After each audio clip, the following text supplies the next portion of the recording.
The sick threw themselves on him.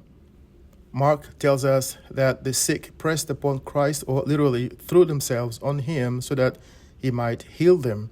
It is written, "But Jesus withdrew himself with his disciples to the sea, and a great multitude from Galilee followed him, and from Judea, and from Jerusalem, and from Idumea, and from beyond Jordan, and they about Tyre and Sidon, a great multitude, when they had heard what great things he did, came unto him.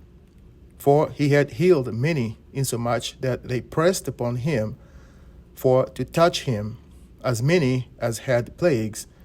And unclean spirit, when they saw him, fell down before him and cried, saying, Thou art the Son of God." Mark 3:7-12. This passage reminded me of the story of the woman who had been suffering from a flow of blood for 12 years.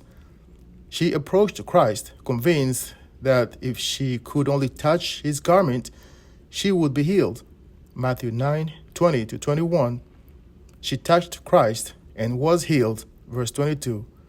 I believe these poor people threw themselves on Christ for at least two reasons. First, like the woman, they had suffered greatly at the hands of many physicians. They had spent all their money without finding any relief and only grew worse. Mark 5:26.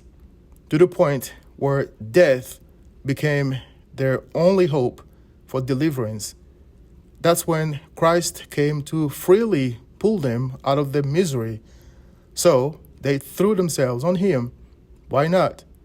His healing was free, instantaneous, for the body, and above all, permanent for the soul of those who believed in him. Second, they threw themselves on Christ because they were witnessing something extraordinary. Unclean spirits who tormented them were falling prostrate before Christ, Mark 3:11, which meant he was greater than the master of those demons. See 1 John 4:4. So why not throw themselves on Christ, since no one else could deliver them out of Satan's hand? Why not throw yourself on him to save your soul, dear friend, since he paid the price with his own blood? Come to Christ.